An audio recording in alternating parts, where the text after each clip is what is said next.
Your father has been calling every 5 minutes since dawn. The Volkov's lawyer showed up an hour ago demanding their release, and the police want statements from both of us about the video. The police. Elena's blood ran cold. Adrian, if they investigate, they'll find enough evidence to bury the Volkovs and your sister, but nothing that leads back to my legitimate business operations. Adrian's smile was sharp. I'm very good at keeping my legal and illegal enterprises separate. That's why I've never been indicted. And the wedding? The forced marriage? As far as anyone knows, we're madly in love. Star-crossed lovers reunited despite the odds. Adrian's expression hardened. Your father approached me with the marriage proposal. You agreed to save your brother. It's all very romantic when you leave out the parts about coercion and revenge. Elena sank onto the edge of the bed, suddenly exhausted. This is insane. All of it. Welcome to my world. Adrian sat beside her, close enough that she could feel his body heat. But you handled yourself well last night. The way you exposed Olivia, the way you stood up to the Volkovs, that took guts. Or stupidity. Sometimes they're the same thing. He paused. Elena, about what your sister said. About your mother. I don't want to talk about it. The words came out sharper than intended. Whether I'm Richard Voss's biological daughter or not, doesn't change anything. He raised me. He used me. And now he's dealing with the consequences. Adrian's phone buzzed again. He glanced at the screen and swore under his breath. It's Marcus. The situation with the Volkovs is escalating. Their lawyer is threatening to go to the press about their unlawful detention. Then let them go. Elena stood, decision crystallizing. We have the evidence. Let the legal system handle it. The legal system is slow and corrupt, and half the judges in this city are on the Volkov's payroll. Adrian rose as well, frustration bleeding into his voice. If we release them now, they'll disappear, flee the country. We'll never get justice. And if we hold them, we're no better than they are. Elena moved closer, placing her hand on his chest. Adrian, I know you want revenge. I want it too. But we have to be smart about this. If we play this wrong, we become the villains in the story. He stared down at her, jaw tight with tension. Then, slowly, he nodded. Fine. We'll release them to police custody, but I'm posting guards at every exit point in the city. If they try to run, we'll know. Thank you. Don't thank me yet. Adrian's hand came up to cup her cheek. This is far from over. His touch sent electricity through her veins, and for a moment, Elena forgot how to breathe. They were standing too close, the air between them charged with everything unspoken. His eyes dropped to her lips, and she saw him lean in. The door burst open. Boss, we've got a situation. Marcus stood in the doorway, tactfully ignoring their proximity. Olivia Voss just held a press conference. Adrian and Elena exchanged glances before following Marcus to the security center, a room filled with monitors showing feeds from cameras positioned throughout the estate and at key locations across the city. One of the largest screens displayed a live news feed. Olivia stood on the steps of Voss Industries headquarters, looking immaculate in a powder blue suit, her hair perfectly styled, makeup flawless. She looked nothing like a woman who'd been exposed as a murderer just hours ago. She looked like a victim. I want to address the shocking video that's been circulating online, Olivia said, voice trembling with just the right amount of emotion. That footage is completely fabricated. It's been doctored by people who want to destroy my family and take over Voss Industries. She dabbed at her eyes with a tissue. My stepsister Elena has been involved with the Moretti crime family for years. When I discovered evidence of her criminal activities, she decided to frame me for the terrible tragedy that befell the Moretti family 3 years ago. That lying bitch, Elena breathed. The video shows someone who looks like me meeting with Viktor Volkov, but forensic experts have already confirmed that it's been digitally altered. Olivia looked directly into the camera, and Elena could see the calculation behind those tear-filled eyes. I'm cooperating fully with law enforcement to bring the real criminals to justice. My father and I are devastated by these false accusations, and we ask for privacy during this difficult time. Questions erupted from the assembled reporters, but Olivia simply waved and retreated into the building, flanked by security and lawyers. She's good, Marcus observed grimly. I'll give her that. She's a psychopath, Adrian corrected. Elena, we need to respond. Now, before her narrative takes hold. But Elena was already thinking 3 steps ahead. No, we don't respond. Not yet. What? She's expecting us to fight back immediately, to release more evidence, to go tit for tat in the media. Elena paced the room, mind racing. But that just makes us look defensive, like we're scrambling. So what do you suggest? Elena turned to Marcus. You said the police want statements. Set it up.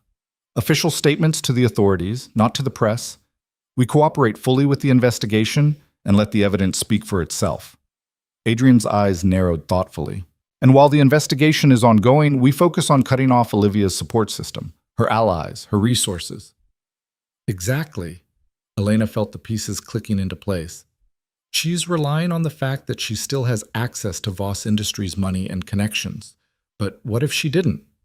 Your father controls the company. My father is weak. The words tasted bitter, but true. He spent his whole life being manipulated by stronger personalities. First my mother, then Olivia, now the Volkovs. But he also values his reputation above everything else. Elena smiled slowly. And right now, his reputation is tied to Olivia's. If we can convince him that cutting her off is the only way to save face, he'll throw her to the wolves. Adrian's expression shifted to something like admiration. You really are your father's daughter. No, Elena said quietly. I'm my mother's daughter. And she taught me that sometimes survival means making impossible choices. Before Adrian could respond, one of the security monitors flashed red. Marcus swore and pulled up the feed, revealing a sleek black car pulling up to the estate gates. Who is that? Elena asked. Marcus zoomed in on the license plate and his expression darkened. Senator Morrison. He's on the Volkov's payroll. Has been for years. What does he want? Nothing good. Adrian was already moving toward the door. Marcus, get Elena somewhere safe. No. Elena grabbed his arm. If this involves the Volkovs, it involves me too. I'm not hiding. Adrian looked like he wanted to argue, but something in her expression stopped him. Fine, but you stay behind me, and if things go south, you run. Understood? Understood. They met Senator Morrison in the formal receiving room, a space designed to intimidate with its soaring ceilings and antique furnishings. The senator was in his 50s, silver-haired and distinguished-looking, with the kind of practiced smile that probably won him elections but set Elena's teeth on edge. Mr. Moretti, Mrs. Moretti. He nodded to each of them in turn. Congratulations on your marriage. I'm sorry I couldn't attend the ceremony. You weren't invited, Adrian said flatly. What do you want, Morrison? Straight to business. I appreciate that. The senator settled into a chair without being invited, crossing his legs casually. I'm here on behalf of several concerned parties who believe this situation with the Volkov family has gotten out of hand. Concerned parties, Elena repeated. You mean the people the Volkovs have bought off over the years? Morrison's smile didn't waver. I mean respected members of the business community who are worried about the instability your accusations have caused. The Volkovs are prepared to make this all go away. Drop the charges, issue a public statement saying there was a misunderstanding, and they'll ensure your brother is released unharmed. Marco is already safe, Elena said. He's upstairs having breakfast. The senator's smile finally slipped. I see. Then perhaps we can discuss other incentives. The Volkovs are willing to offer substantial financial compensation for the damage to the Moretti family reputation. My family is dead, Adrian interrupted, voice like ice.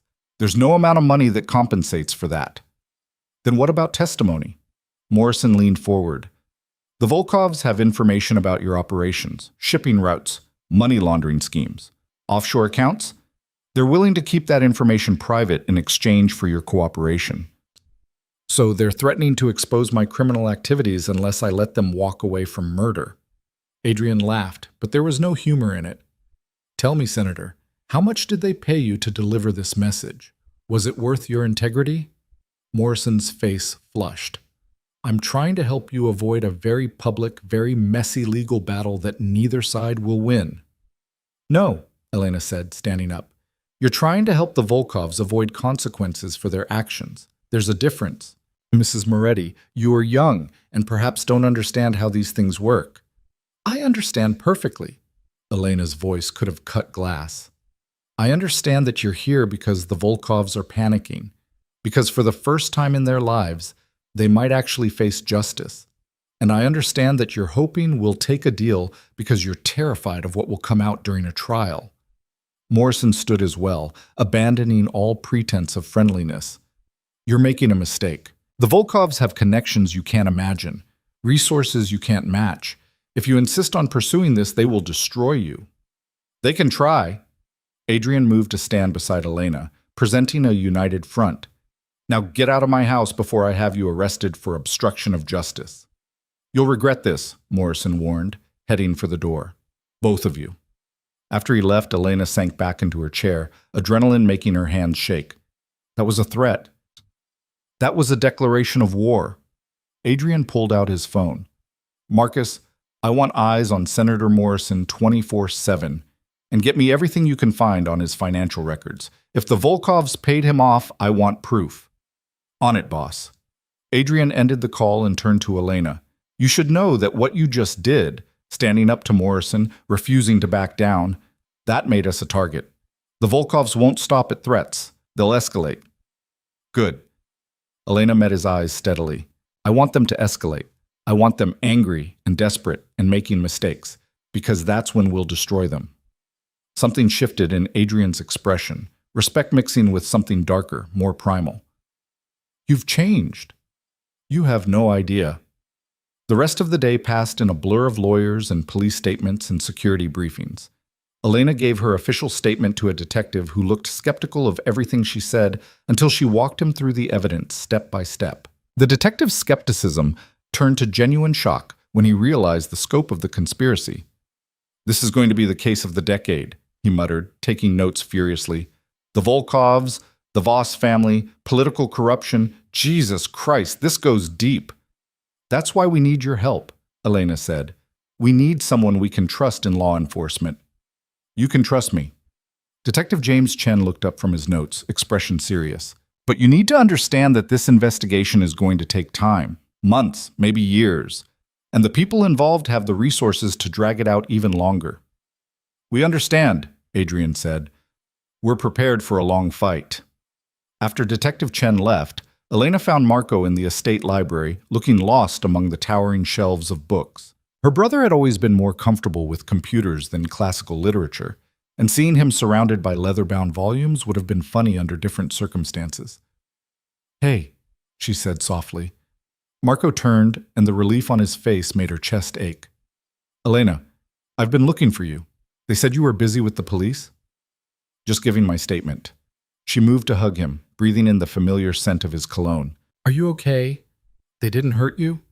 I'm fine. Bored, mostly. They kept me locked in a guest room with cable TV and room service. Marco pulled back, studying her face. But what about you? This whole marriage thing, the video of Olivia. What the hell is going on? Elena guided him to a leather couch and spent the next 20 minutes explaining everything.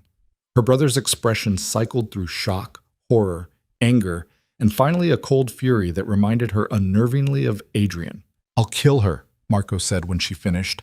I'll kill Olivia myself for what she did to you. No, you won't. Elena grabbed his hand. Because that makes you just like them. And you're better than that. She framed you for murder, Elena. She destroyed your life. And now I'm going to destroy hers. Legally, publicly, completely. Elena's grip tightened. But I need you to stay out of it. Go back to Boston. Finish your degree. Live your life. Are you insane?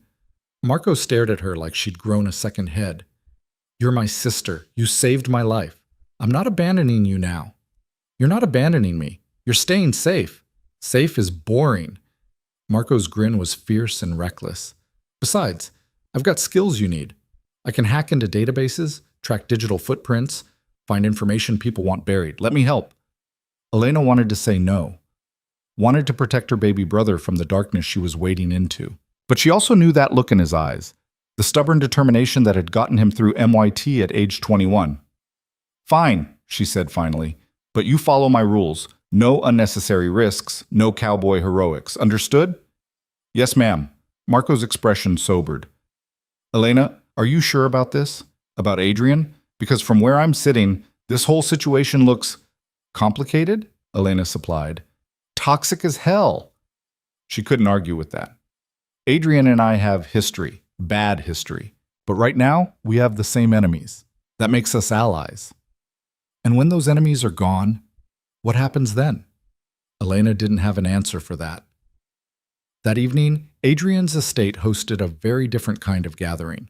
Not a wedding celebration, but a war council. The dining room had been converted into a strategy center, with maps and documents spread across the long table. Besides Elena, Adrian, and Marcus, there were 3 other people present. Natalie Chen sat at one end of the table with 2 laptops open, fingers flying across the keyboards. "I've been digging into Voss Industries' financials," she said without looking up. "Olivia's been siphoning money for years. Offshore accounts, shell corporations, the works. She's got about 40 million stashed away that your father doesn't know about." "Can we freeze those accounts?" Elena asked. "Already working on it." Natalie's smile was sharp. "She'll wake up tomorrow significantly poorer." Across from Natalie sat a woman in her 40s with iron gray hair and sharp green eyes. Catherine Blake had been the Moretti family's lawyer for 20 years, and according to Adrian, she'd never lost a case that mattered. "The challenge we're facing," Catherine said, "is that Olivia's team is already working to suppress the evidence. They're filing motions to exclude the video footage, claiming it's been obtained illegally and doctored. They're arguing that even if the footage is real, it doesn't prove Olivia's direct involvement in the fire." "But the audio," Elena started, "can be challenged as manipulated or taken out of context." Catherine's expression was sympathetic but realistic. "I'm not saying we can't win, but it's going to be a fight, and Olivia has excellent lawyers." The last person at the table was someone Elena had only met that afternoon, a wiry man in his 60s named Thomas Graves, who ran the largest private investigation firm in the city. His reputation was legendary, and his rates were astronomical. "I've been looking into the Volkov family's operations," Thomas said, pulling up documents on a tablet. "They're more vulnerable than they appear. Dmitri's been having health problems, heart condition. He's been in and out of hospitals for the last 6 months, which means Victor and Alexei have been running day-to-day operations. And those 2 hate each other." "How much do they hate each other?" Adrian asked. "Enough that Victor's been meeting with a breakaway faction of the Bratva that wants to overthrow Dmitri." Thomas showed them surveillance photos. "If we play this right, we can turn the Volkov family against itself." Elena studied the photos, mind racing. What if we let it leak that Victor was planning to betray his father, that the whole scheme with Olivia was part of his plan to take over the family? "Dmitri would lose his mind," Marcus said. "He's old school, loyal to family above everything. If he thought Victor was plotting against him, he'd cut him off, disown him, maybe worse." Adrian's smile was cold. "I like it." "There's one problem," Thomas said. "We'd need proof, real proof, not just rumors. Otherwise, Victor can deny it, and Dmitri won't believe us." "What if we created proof?" Natalie looked up from her laptops. "I could doctor financial records showing Victor moving money into accounts Dmitri doesn't know about. Set up email exchanges that make it look like he's been planning a coup." "That's illegal," Catherine pointed out. "And if it's discovered, it could undermine our entire case." "Not if it leads to real evidence," Elena said slowly. "We don't use the fake proof in court. We use it to make Dmitri suspicious, and when he starts digging into Victor's activities, he'll find all the real crimes his son has committed." Catherine considered this. "It's risky. If it backfires—" "Everything we're doing is risky," Adrian interrupted. "The question is whether the reward is worth it." They spent the next 3 hours refining the plan. Natalie would create the false financial trail. Thomas would arrange for the information to reach Dmitri through a source he'd trust. And once the Volkov family started tearing itself apart from the inside, Adrian and Elena would be there to pick up the pieces. It was ruthless, manipulative, exactly the kind of scheme Elena would have been horrified by a week ago. Now it felt like justice. As the meeting broke up and people started to leave, Elena found herself alone with Adrian in the dining room. They stood on opposite sides of the table, the evidence of their conspiracy spread between them. "You're good at this," Adrian said quietly. "Strategy, manipulation, revenge. You're a natural." "I had a good teacher." Elena met his eyes. "You. I never taught you anything. You showed me what happens when you trust the wrong people, when you believe in love more than survival." She moved around the table toward him. 3 years ago, I would have done anything for you. I would have sacrificed everything. And you know what that got me? Betrayal. Hatred. A wedding that felt like a funeral. Adrian flinched. Elena, but I'm grateful for it now. She stopped a foot away from him, close enough to see the pain in his eyes. Because it taught me that the only person I can rely on is myself. That love is just another weapon people use to control you. You don't believe that, don't I? Elena tilted her head, studying him like he was a particularly interesting puzzle. Tell me, Adrian, if you found out tomorrow that I was innocent, that I never betrayed you, that everything you believed about me for 3 years was a lie, would you forgive me?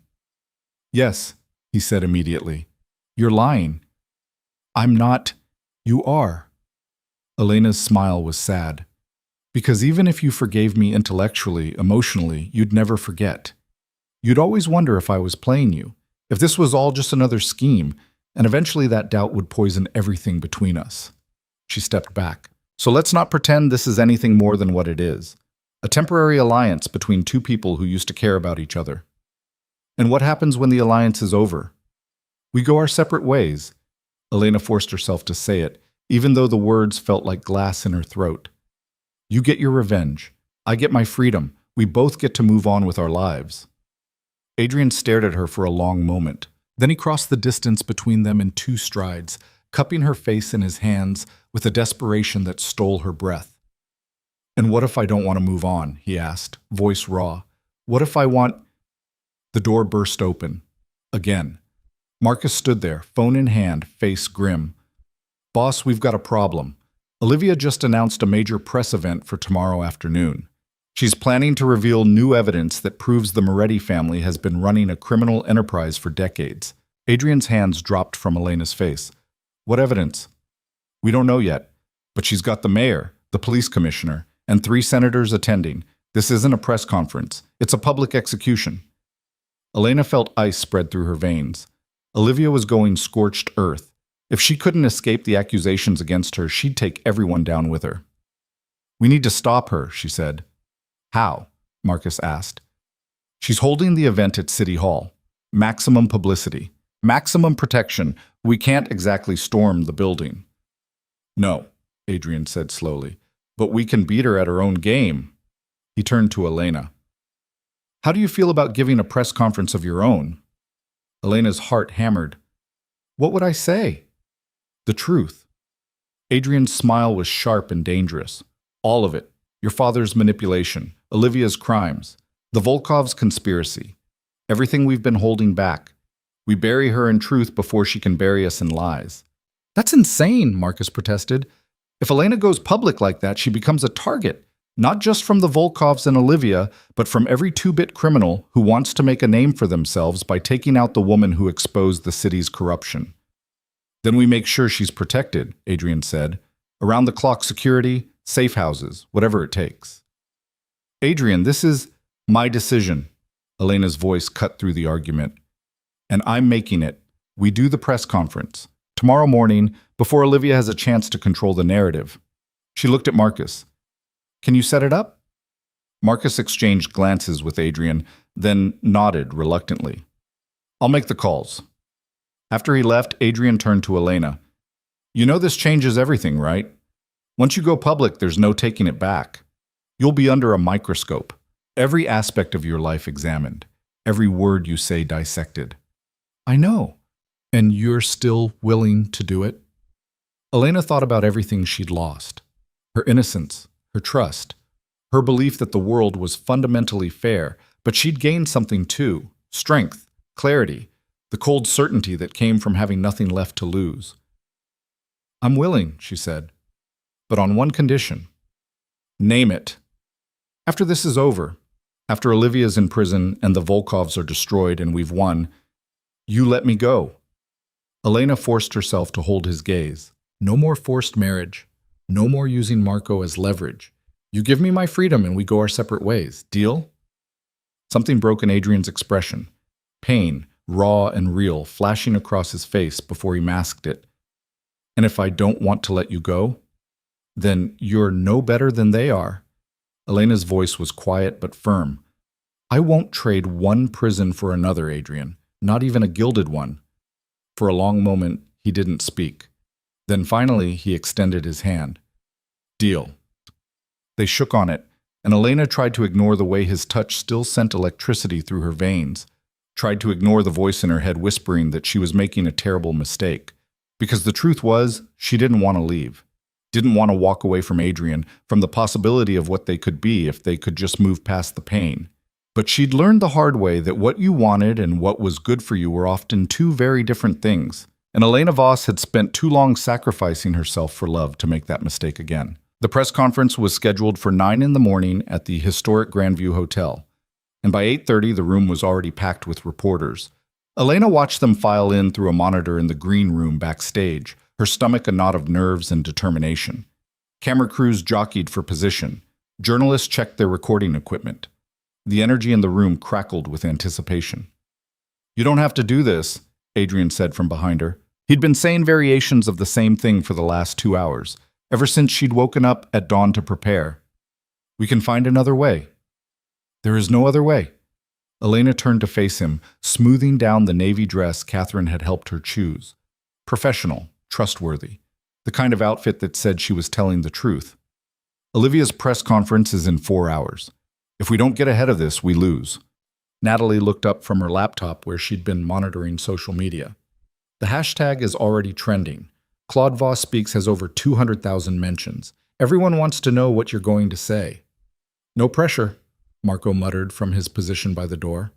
He'd insisted on being there despite Elena's protests, and now he stood like a guard dog, watching everyone who came near his sister with suspicious eyes. Catherine entered, perfectly composed as always in a charcoal suit. "The police commissioner just arrived. So did 3 prosecutors from the DA's office. Whatever you say in there, you'll be saying it in front of people who can bring charges." "Good." Elena took a deep breath. "That's exactly what I want." "Elena." Adrian caught her hand, pulling her aside while the others pretended not to notice. "Once you walk through that door, everything changes.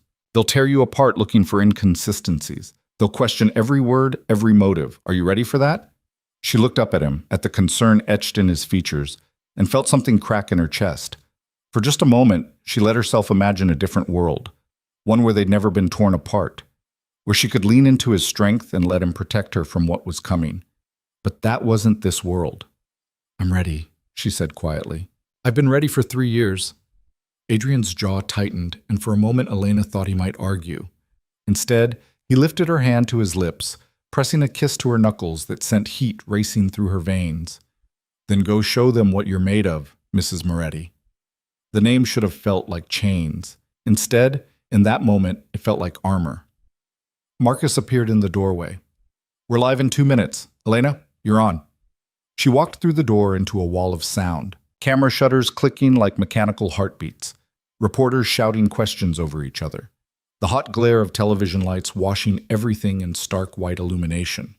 Elena made her way to the podium, and gradually the noise died down to expectant silence.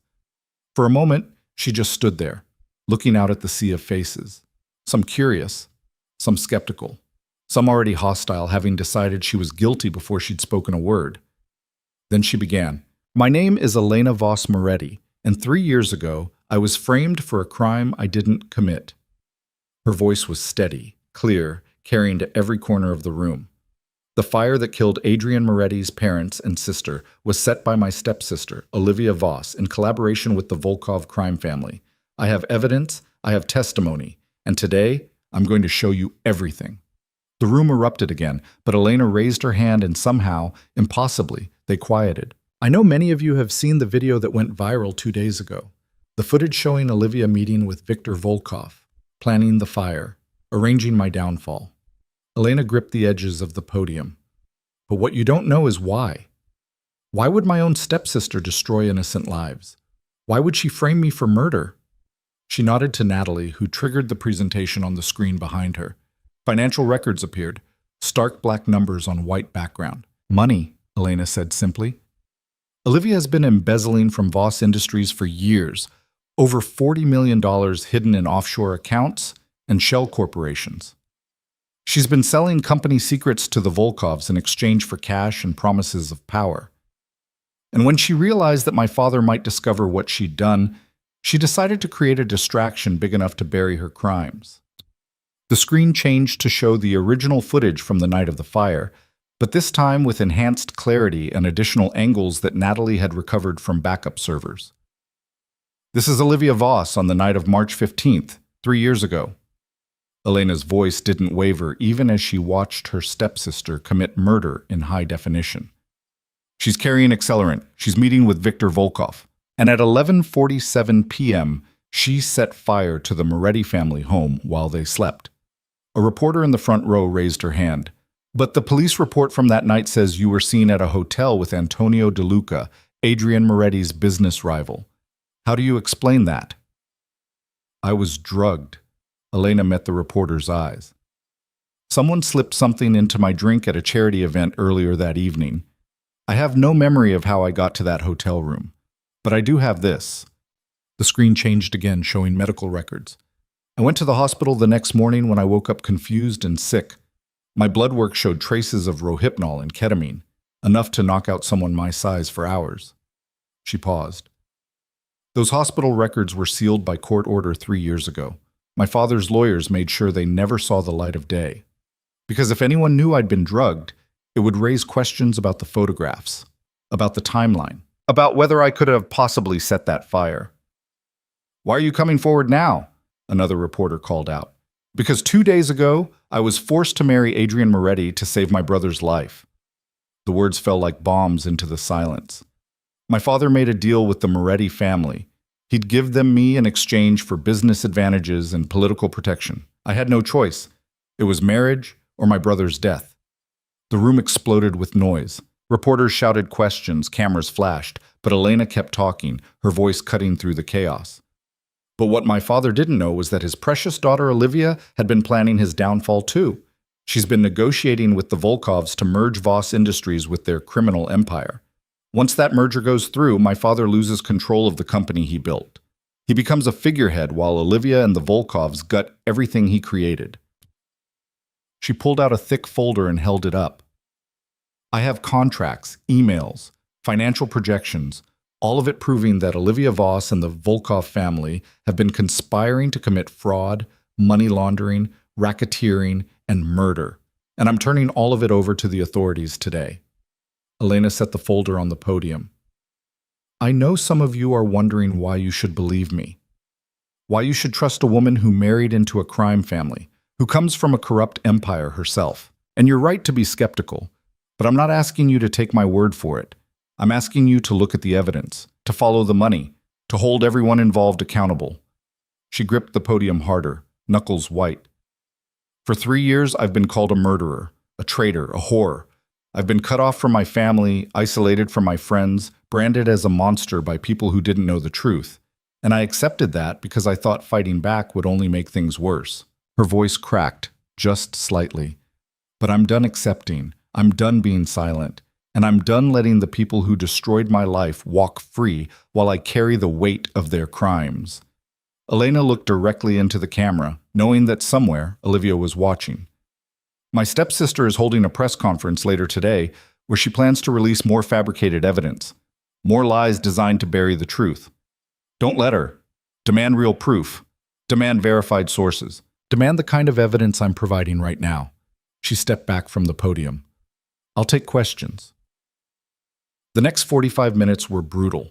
Reporters grilled her on every detail, looking for inconsistencies, demanding clarification, pushing her to admit she was lying or exaggerating or seeking revenge. But Elena stood her ground. She answered every question with facts, with documentation, with a calm certainty that gradually began to shift the mood in the room. When a particularly aggressive reporter suggested she was making everything up to save her own reputation, Elena simply pulled out her phone and played a recording. Olivia's voice filled the room. Father's going to be devastated when he finds out Elena's been stealing from the company. Of course, by the time he discovers it's actually me, I'll have enough leverage to force him out. Poor thing. He really should have paid more attention to his daughters. The recording was dated 6 months ago. In the background, Viktor Volkov's laugh was clearly audible. Where did you get that, the reporter demanded. From my stepsister's own phone. Elena smiled coldly. She's not very good at digital security, or maybe she just never imagined anyone would have the guts to stand up to her. By the time the press conference ended, the narrative had shifted. Elena could see it in the reporters' faces, in the way they looked at her with something approaching respect instead of suspicion. She'd given them the story of the decade, complete with villains and victims and enough evidence to fuel investigations for years. Catherine was waiting backstage with a grim smile. The DA's office wants to meet with you this afternoon. They're talking about immunity in exchange for your full cooperation. Immunity from what? Elena asked. I haven't done anything illegal. That's not entirely true. Catherine pulled her aside, voice low. You hacked into your sister's phone. You released sealed medical records. You've been working with Adrian Moretti, who, regardless of whether we can prove it in court, runs a criminal enterprise. The DA can make your life very difficult if they choose to. Then what do you recommend? Take the meeting. Listen to what they offer. Don't commit to anything without my advice. Catherine's expression softened slightly. But, Elena, you did well in there, really well. You might have just changed the course of this entire case. Adrian was waiting in the car outside, Marcus at the wheel. Elena slid into the back seat beside him, suddenly exhausted now that the adrenaline was fading. You were magnificent, Adrian said quietly. I was terrified. I know. His hand found hers in the space between them. But you didn't let them see it. That's what matters. Elena's phone started buzzing with messages, reporters requesting follow-up interviews, strangers offering support, and then one that made her blood run cold. From Olivia, you're going to regret that, I promise you. She showed it to Adrian, whose expression darkened. Marcus, double the security detail. I want someone on Elena every second. Already done, boss. And find out where Olivia is right now. I want to know who she's talking to, where she's going, what she's planning. They drove back to the estate in tense silence, Elena watching the city pass by through tinted windows. Somewhere out there, Olivia was regrouping, planning her counterattack, and the Volkovs were watching, waiting for an opportunity to strike. When they arrived, Marco was waiting at the door with his laptop. You need to see this. He pulled up a news site where Olivia's scheduled press conference had been canceled. In its place was a brief statement from Voss Industries' legal team. Due to ongoing legal proceedings, Ms. Olivia Voss will not be making any public statements at this time. She maintains her innocence and looks forward to clearing her name through the proper channels. She's running scared, Natalie said from behind Marco. Good. Means we're winning. But Elena wasn't so sure. Olivia didn't scare easily. If she'd canceled the press conference, it meant she was changing tactics, preparing something worse. The call came at 2 in the afternoon. Richard Voss wanted to meet with his daughter. Elena stared at her phone, at her father's name on the screen, and felt nothing. No anger, no hurt, just a cold emptiness where family loyalty used to live. It's a trap, Adrian said immediately. Probably. Elena set the phone down. But I'm going anyway. Elena, he's still my father. The words tasted like ash. Even if he's a terrible one, even if he used me and manipulated me and sold me to you like property, I need to look him in the eye and hear what he has to say. Then I'm coming with you. No. Elena's voice was firm. This is something I need to do alone. They argued for another 20 minutes before Adrian finally, reluctantly, agreed to let her go, but only with Marcus and 2 other guards waiting outside, only with a GPS tracker hidden in her jewelry, only after she promised to leave at the first sign of danger. The meeting was set for a restaurant in the financial district. Neutral ground, public enough to be safe. When Elena arrived, she found her father sitting at a corner table, looking smaller somehow than she remembered. Richard Voss had always seemed larger than life, but now he just looked old and defeated. Elena. He stood when she approached, but didn't try to hug her. Thank you for coming. She slid into the seat across from him without a word. I watched your press conference, he said after a long silence. It was very impressive, very thorough. Is that all you have to say? Richard flinched. What do you want me to say? That I'm sorry? That I made mistakes? He laughed bitterly. I'm 63 years old, Elena. I've built an empire from nothing. I've made deals with criminals and politicians and everyone in between. And through it all, I told myself I was doing it for my family, for my daughters. You don't get to call us both your daughters anymore, Elena said coldly. Not after what Olivia did. She's sick. Richard's voice cracked. She needs help, not prison. She's a murderer who killed 3 innocent people and framed me for it. She needs to pay for what she's done. And what about you? Richard leaned forward, desperation bleeding into his voice. You married Adrian Moretti. You're working with a crime family. How is that any better than what Olivia did? Because I didn't have a choice. Elena's control finally slipped, voice rising. You gave me to him. You traded me like livestock to save your own skin. And now you want to act like you're the victim in all this? I was trying to protect you. By forcing me to marry a man who hated me? By letting everyone believe I was a murderer? That's protection? Richard slumped back in his chair. What was I supposed to do? The Volkovs had evidence against me. Real evidence of money laundering, tax fraud, illegal dealings going back decades. They said they'd bury me unless I gave them leverage over the Moretti family, and the only leverage I had was you. Elena felt something twist in her chest. So you sold me out to save yourself.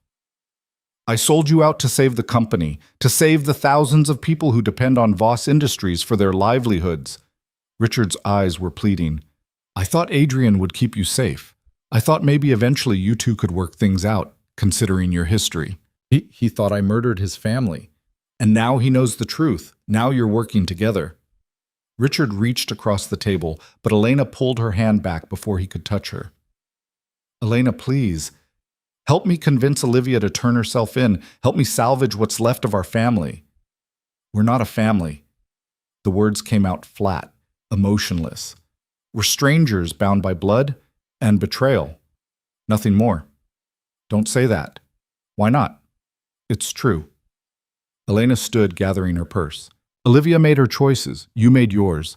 And now you both have to live with the consequences. And what about your choices? Richard's voice turned sharp. You chose to stay with Adrian Moretti. You chose to marry him, to work with him, to become part of his world. What does that make you? Elena paused at the door, looking back at the man who'd raised her. Someone who's done sacrificing herself for people who don't deserve it. She walked out without looking back. Marcus was waiting by the car, expression grim. Everything okay? Fine. Elena slid into the back seat, her hands shaking now that she was alone. Take me back to the estate. They were 3 blocks away when the first gunshot shattered the rear window. Marcus swore and floored the accelerator while the other security car moved to block the vehicle behind them. Elena dropped to the floor as another shot rang out, this one punching through the reinforced door panel inches from where her head had been. Stay down! Marcus shouted, swerving through traffic while calling for backup on his headset. We've got a black SUV, 3 shooters, coming up on our 6. The impact came from the side, a larger vehicle slamming into them with enough force to send their car spinning. Elena's head cracked against something hard and the world went fuzzy around the edges. She tasted blood. Then hands were grabbing her, pulling her from the wreckage. She fought, kicking and scratching, but whoever had her was strong. She caught a glimpse of Marcus slumped over the steering wheel, blood streaming down his face, before a hood was yanked over her head. Get her to the boat, a voice commanded in Russian-accented English. The boss wants her alive. Terror flooded through Elena's veins. She tried to scream, but someone pressed something over her mouth and nose. Chemical sweetness filled her lungs. Her limbs went heavy, unresponsive. The last thing she heard before darkness claimed her was the sound of sirens in the distance, arriving too late. When Elena woke, she was in hell. Not literally, though the pounding in her head and the burning in her lungs made it feel close enough. She was tied to a chair in what looked like an abandoned warehouse, rust-stained walls and broken windows letting in weak afternoon light. Her mouth was dry as sand, and her vision kept swimming in and out of focus. Ah, she's awake. Viktor Volkov stepped into her line of sight, looking pleased with himself. His face was bruised from where Adrian had hit him at the wedding, purple and yellow mottling his jaw. Good, I was getting bored. Elena tried to speak, but her tongue felt thick and clumsy. Whatever they drugged her with was still in her system. Don't bother trying to talk. The sedatives take a while to wear off. Victor circled her like a predator. You've caused me a great deal of trouble, Mrs. Moretti. That press conference of yours has made my family's life very difficult. He grabbed her chin, forcing her to look at him. But you're going to fix that. You're going to go on camera and admit that you lied, that the evidence was fabricated, that you were working with Adrian Moretti all along to frame my family for crimes we didn't commit. Elena jerked her head away from his grip, managing to rasp out 2 words. Go hell. Victor's smile turned ugly. I was hoping you'd say that. He nodded to someone behind her, and suddenly electricity shot through her body. She screamed, muscles seizing, every nerve ending on fire. When it stopped, she was gasping for breath, sweat pouring down her face. That's just the beginning, Victor said conversationally. We can do this the easy way or the hard way. Your choice. The door crashed open with a bang that made Elena's ears ring. Adrian stood there with a gun in each hand and murder in his eyes. Get away from my wife. Victor moved fast, pulling Elena's chair in front of him as a human shield. I don't think so, Moretti. You shoot, you hit her. Then I'll make sure my aim is perfect. Adrian's voice was deadly calm, but Elena could see the fury radiating off him in waves. Let her go, and I might let you live. You're in no position to negotiate. Victor pressed a knife to Elena's throat. She felt the blade bite into her skin, felt warm blood trickle down her neck. Drop the guns or I open her throat. For one horrible moment, Elena thought Adrian might actually do it, might sacrifice her to get to Victor. But then she saw his eyes, saw the calculation there, and understood. He was buying time. Okay. Adrian set the guns down slowly. Okay, you win. Just don't hurt her. That's better. Victor's grip on the knife relaxed slightly. Now kick them over here. Adrian did, but as the gun skittered across the concrete floor, Elena saw movement in the shadows behind Victor. Marcus, blood-soaked but alive, creeping up with his own weapon drawn. She needed to give him an opening. Elena let her body go limp, dead weight, in Victor's grip. He cursed and shifted to hold her up, and in that split second of distraction, Marcus fired. The shot caught Victor in the shoulder, spinning him around. The knife clattered from his hand. Adrian dove for the guns while Elena threw herself sideways, chair and all, getting out of the line of fire. More gunshots rang out as Volkov reinforcements flooded into the warehouse. Adrian and Marcus returned fire, but they were outnumbered 3-1. Elena struggled against the ropes binding her wrists, feeling them start to give way. Then she saw it. Victor, wounded but still mobile, crawling toward a detonator attached to the wall. Her blood went cold. Adrian, she screamed, the building's rigged. Adrian's head snapped around. He took in the situation in a single glance, then made the kind of split-second decision that separated the living from the dead. He grabbed Elena, chair and all, and ran for the nearest exit. Behind them, Victor hit the detonator. The explosion was massive, a wall of heat and sound that picked them up and threw them like dolls. Adrian twisted in mid-air, taking the impact on his back as they crashed through a rotting wooden door and into the alley beyond. They hit the ground hard. Elena felt something crack in her ribs, but she was alive. They were alive. Then she saw the blood. Adrian. Her voice came out strangled. Adrian, you're bleeding. He was, badly. A piece of shrapnel from the explosion had embedded itself in his side, just below his ribs. Blood was spreading across his shirt in a crimson stain that grew faster than it should. It's fine, he gasped, trying to sit up. We need to move. Don't you dare say it's fine. Elena finally got her hands free and immediately pressed them against the wound, trying to stop the bleeding. You're not fine. You're... Her voice broke, because Adrian's face was going pale, his breathing shallow, and there was so much blood. Too much blood. Hey! His hand came up to cup her cheek, leaving a red smear. Look at me, Elena. Look at me. She met his eyes, and what she saw there made her heart stop. I need you to listen, Adrian said, voice getting weaker. Marcus got out before the explosion. He'll have called for backup. Ambulance should be here in minutes. But just in case, no. Elena shook her head frantically. No, you don't get to do this. You don't get to make a goodbye speech. You're going to be fine. Just in case, he continued as if she hadn't spoken, I need you to know something. I never stopped loving you, even when I hated you, even when I thought you'd betrayed me. Some part of me always knew the truth. Tears were streaming down Elena's face now, mixing with the blood and soot.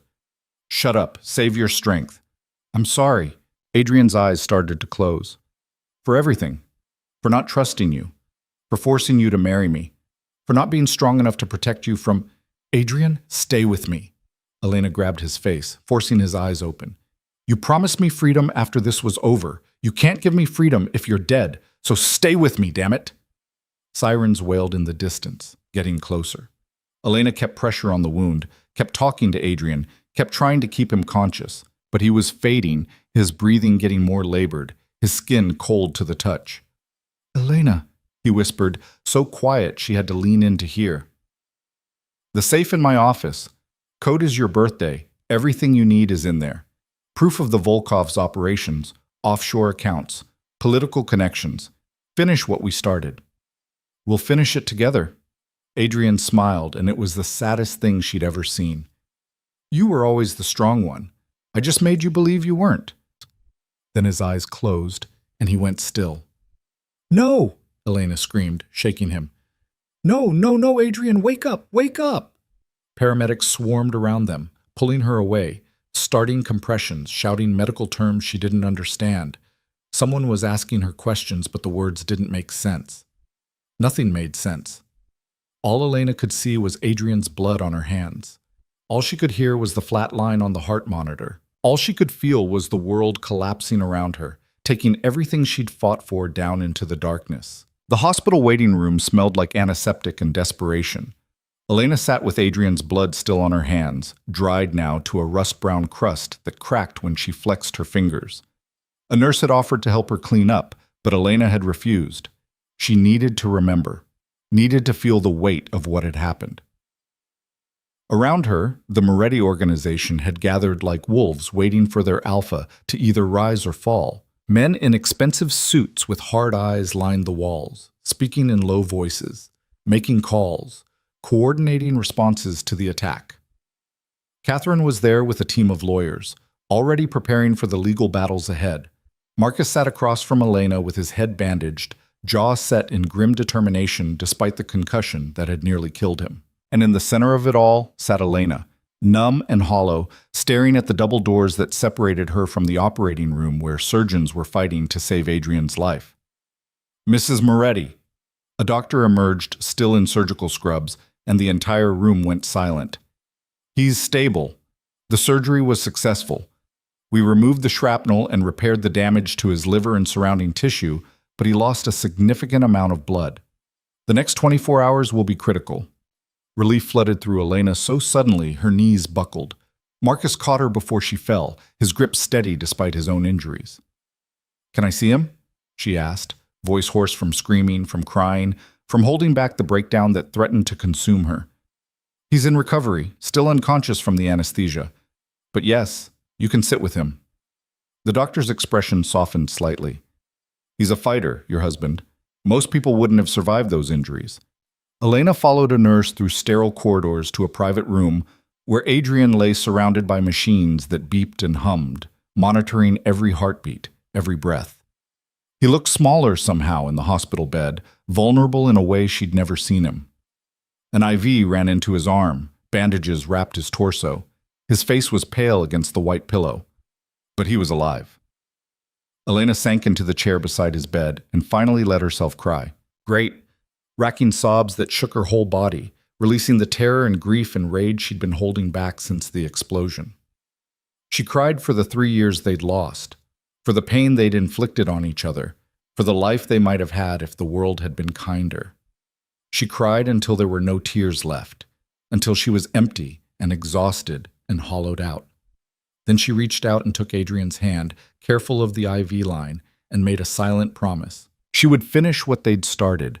She would destroy everyone who'd hurt them, who'd torn them apart, who dared to touch what was hers. And she would do it without mercy. The door opened behind her. Elena turned to find Dmitry Volkov standing there with 2 bodyguards, looking every inch the crime lord despite his expensive suit and distinguished appearance. "How did you get in here?" Elena demanded, standing up so fast the chair scraped against the floor. "I own half the hospital board." Dmitry's smile was cold. "Did you really think your husband's security could keep me out?" Elena's hand went to the call button, but Dmitri raised a hand. Please, I'm not here to cause trouble. I'm here to make you an offer. I'm not interested in anything you have to say. Not even if it concerns your stepsister. Dmitri pulled an envelope from his jacket. Olivia Voss contacted me this morning. She's willing to testify against Victor in exchange for immunity and relocation.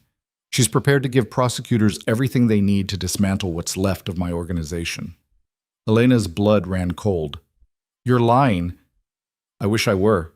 Dmitri's expression was almost regretful. My son has always been ambitious, but I didn't realize how far he'd fallen until your press conference exposed his schemes. The fire, the conspiracy, using that foolish girl to frame you. He shook his head. Victor dishonored our family, and now your sister wants to finish what he started by destroying us completely. So why are you telling me this? Because I want to propose a truce.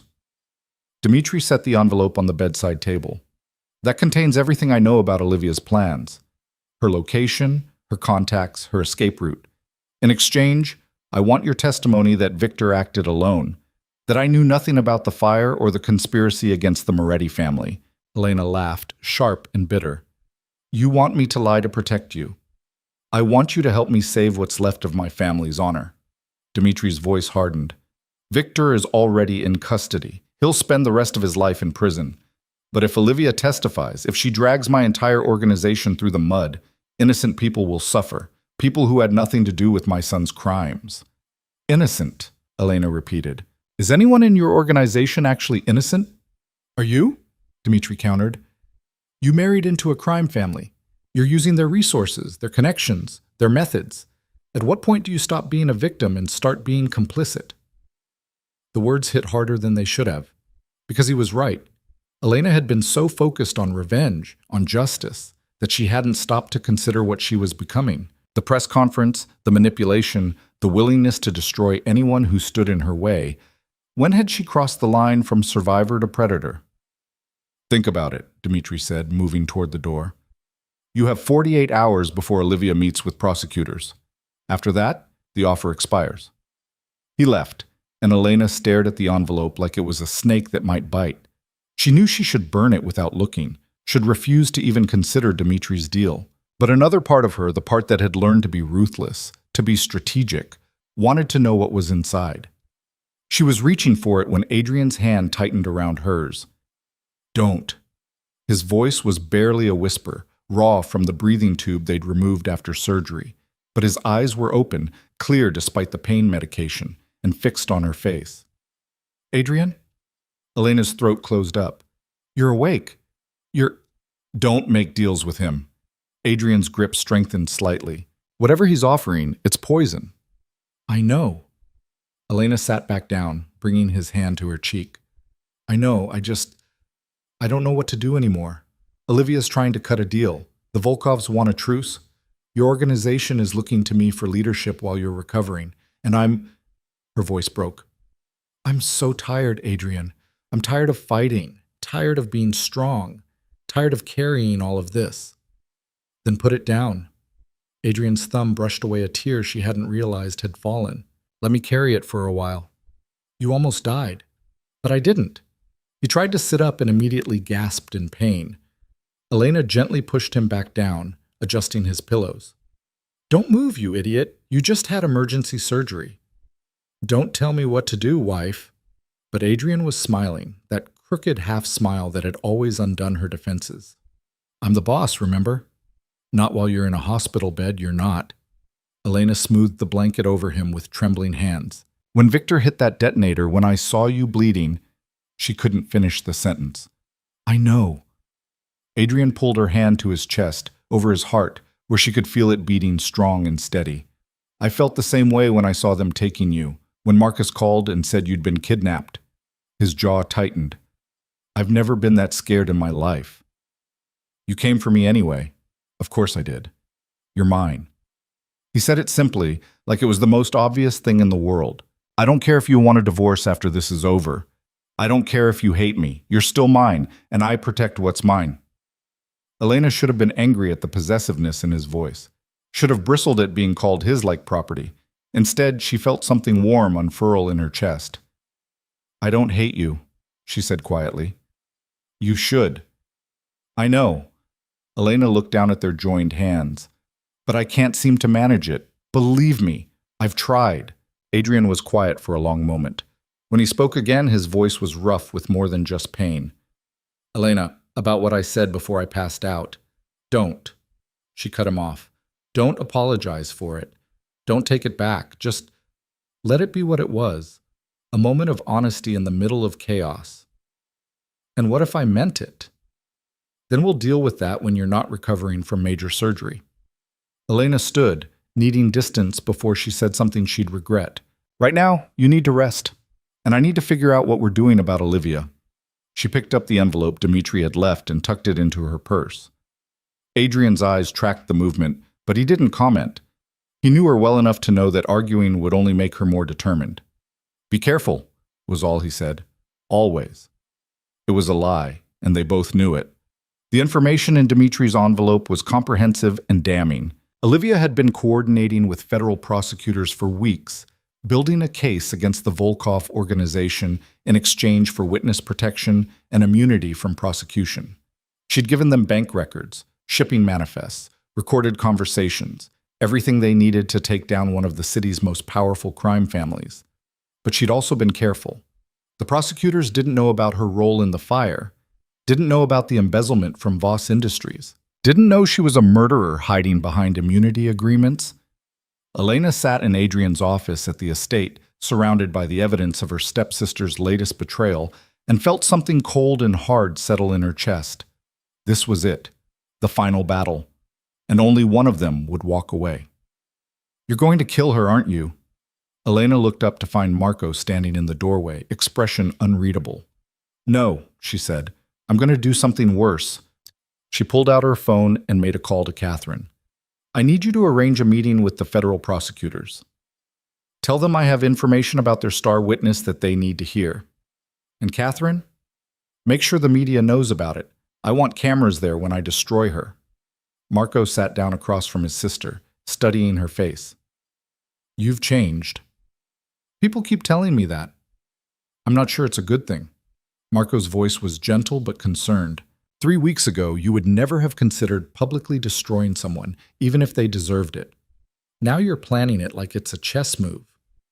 Maybe I'm finally playing the game the way it's meant to be played. Elena closed the folder with Olivia's information.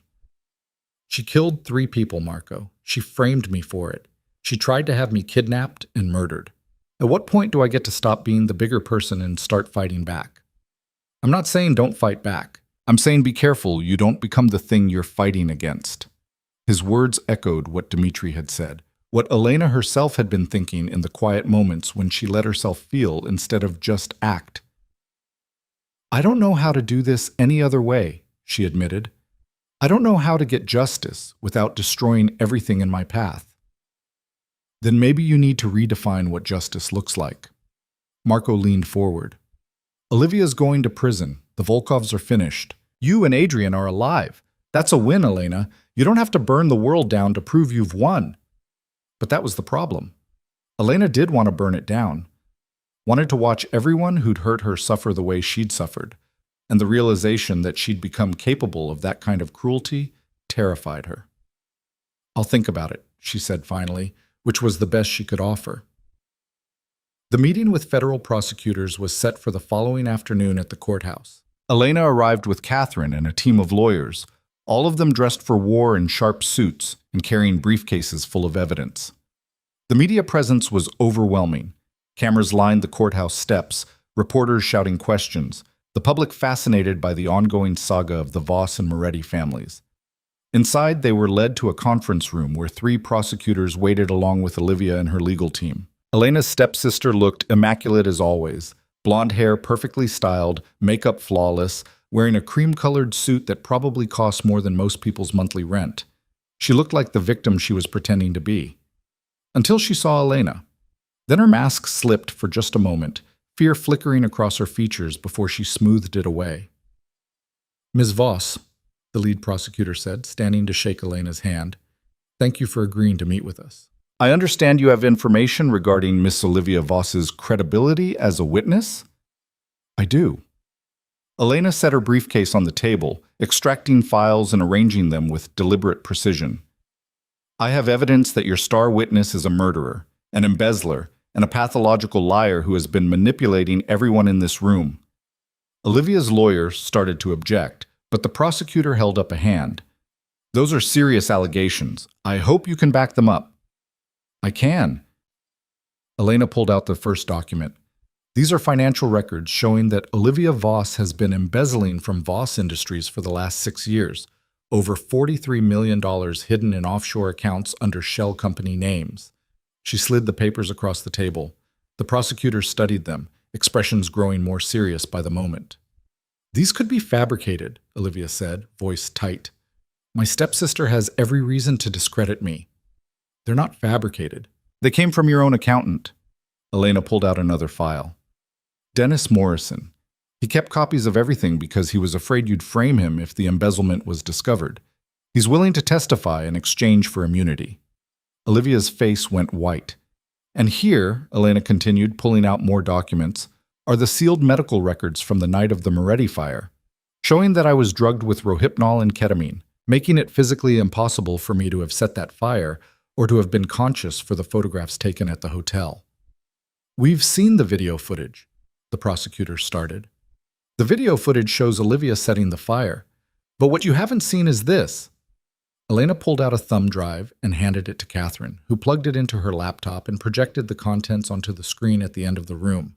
New footage appeared, enhanced, cleaned up, with audio restored. It showed Olivia meeting with Viktor Volkov 3 days before the fire, discussing exactly how to frame Elena, how to drug her, where to take the photographs, who to bribe to make sure the evidence pointed in the right direction. That video was doctored, Olivia said desperately. It's been manipulated. Then explain this. Elena pulled out her phone and played the recording she'd shared at her press conference. Olivia's own voice, clear and unmistakable, discussing her plans to frame her father and take over the company. The room went silent. Ms. Voss, the lead prosecutor said slowly, I think we need to reevaluate your immunity agreement. No. Olivia stood up, knocking her chair backward. No, you can't do this. I gave you everything on the Volkovs. I'm cooperating. You're a murderer trying to hide behind witness protection. Elena's voice was cold, final. And I'm making sure everyone knows it. She pulled out one more file, this one thicker than the others. This contains sworn statements from 17 witnesses who can place Olivia at various locations coordinating with the Volkovs over the last 4 years. Bank employees who processed her illegal transactions. Security guards who saw her meeting with Victor. Tech specialists who can prove her phone was used to trigger the accelerant that started the fire. Elena slid the file across the table to the prosecutor. She didn't just help the Volkovs commit crimes. She masterminded them. And she did it while making everyone believe I was the monster. The lead prosecutor looked at Olivia with something close to disgust. Ms. Voss, I'm hereby revoking your immunity agreement. You'll be taken into custody immediately on charges of murder, conspiracy, fraud, and perjury. No! Olivia lunged across the table at Elena, nails raking toward her face. You bitch! You've ruined everything! Security guards pulled her back, restraining her as she screamed and fought. Her perfect composure shattered completely, revealing the rage and hatred that had always lurked beneath. You were supposed to disappear, Olivia shrieked at Elena. You were supposed to go to prison or die or just fade away. But you kept fighting. You kept ruining my plans. Because I learned from the best, Elena said quietly. You taught me that survival means being ruthless, that power matters more than love, that the only person you can trust is yourself. She stood, gathering her things. So thank you, sister, for making me strong enough to destroy you. Olivia was still screaming as they dragged her away, her voice echoing down the courthouse hallways. Elena watched her go and felt nothing. No satisfaction, no relief. Just emptiness where her family used to be. You did it. Catherine touched her arm gently. It's over. But it wasn't over. Not yet. Because when Elena emerged from the courthouse, she found her father waiting on the steps. Richard Voss looked like he'd aged a decade in the last few weeks. His shoulders were bowed, his eyes red-rimmed, his expensive suit hanging off a frame that seemed to have shrunk. Elena, his voice cracked on her name. Can we talk? Please? She wanted to say no, wanted to walk past him like he didn't exist. But Marco's words echoed in her head, and she found herself nodding. They walked to a small park a block away, sitting on a bench under trees that were just beginning to bud with spring growth. For a long moment, neither of them spoke. I watched the meeting through the prosecutor's live feed, Richard said finally. Watched you destroy your sister with the same precision I taught you to use in business negotiations. He laughed bitterly. I suppose I should be proud. You learned well. I learned survival. Nothing more. I'm sorry. The words seemed torn from him. I know that doesn't mean much now. I know I've lost any right to your forgiveness. But I need you to know that I am sorry, for all of it. Elena stared straight ahead, not trusting herself to look at him. Do you know what the worst part was? Not the forced marriage, not being framed for murder, not even losing 3 years of my life to hatred and exile. Her voice was steady, controlled. The worst part was realizing that you never actually loved me, that I was just a tool to you, a pawn to be moved around the board. That's not true, isn't it? Elena finally turned to face him. When Olivia told you I wasn't your biological daughter, did you even verify it? Did you get a DNA test? Or did you just accept it because it gave you an excuse to trade me away without guilt? Richard's silence was answer enough. I thought so. Elena stood, brushing off her skirt. For what it's worth, I forgive you. Not because you deserve it, but because carrying that anger around is exhausting. But I also never want to see you again. Whatever you built, whatever legacy you're trying to salvage, it dies with you. I want no part of it. Elena, wait! Richard grabbed her hand and Elena saw tears streaming down his face. Please. You're all I have left. Olivia's going to prison. The company is under investigation. My reputation is destroyed. You're my only daughter now. The only family I have. I stopped being your daughter the moment you sold me to save yourself. Elena pulled her hand free gently but firmly. Goodbye, Father. I hope you find whatever peace you're looking for, but you won't find it with me. She walked away and didn't look back. By the time Elena returned to the estate, she was emotionally drained. The confrontation with Olivia, the conversation with her father, it had taken everything she had left. She wanted nothing more than to collapse into bed and sleep for a week. Instead, she found Adrian sitting up in bed in his private suite, looking significantly better than he had that morning, but still pale and bandaged. Marcus stood beside him, updating him on the day's events. You should be resting, Elena said from the doorway. Adrian's eyes lit up when he saw her. I've been resting all day. I'm going insane with boredom. He waved Marcus away. We'll finish this later. Marcus nodded and left, closing the door behind him. Elena crossed the room slowly, suddenly unsure of herself. Everything had changed in the last 24 hours. Adrian had nearly died. She'd destroyed her sister. Her father was out of her life forever. Where did that leave them? I heard about the meeting, Adrian said as she sat on the edge of his bed. Olivia's in custody. The prosecutors dropped her immunity deal. You did it, Elena. You won. It doesn't feel like winning. Elena's voice was small, tired. It feels like I burned down everything I used to be to become someone I don't recognize. Do you regret it? She thought about that. About the girl she'd been 3 years ago, soft and trusting and willing to sacrifice anything for love. About the woman she'd become, hard and strategic and capable of destroying anyone who threatened her. No, she said finally.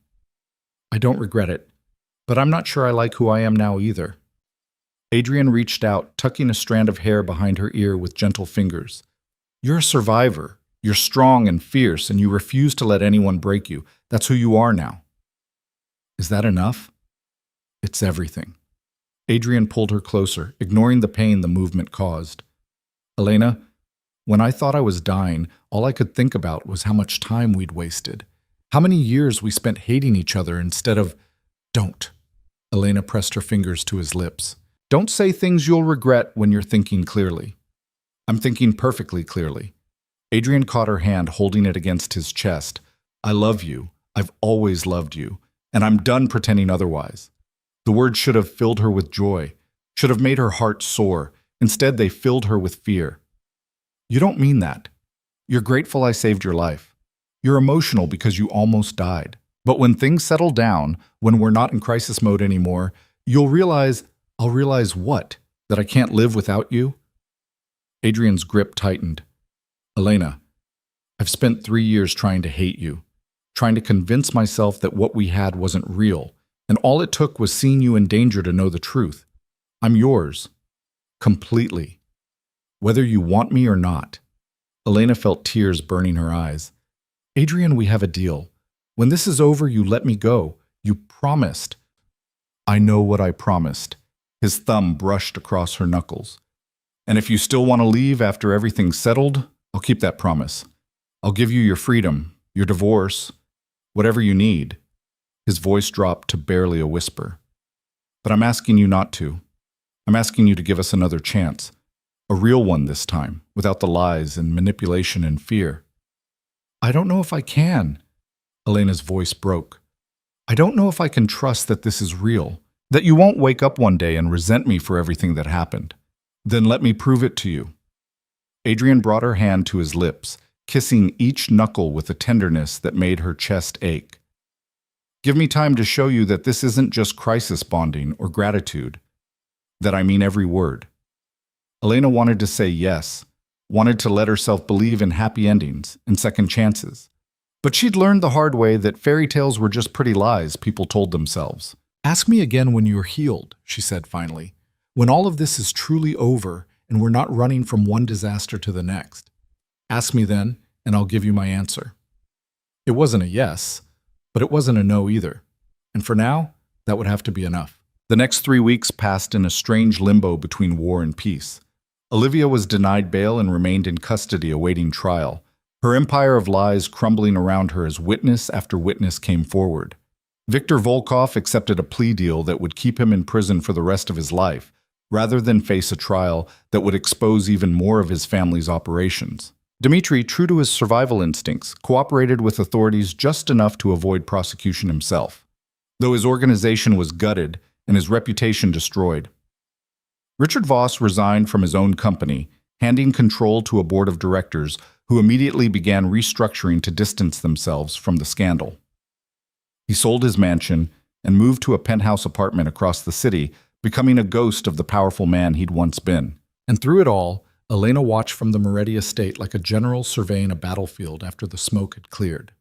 She'd won, completely and utterly. Her enemies were destroyed, her name was cleared, and the truth was finally public knowledge.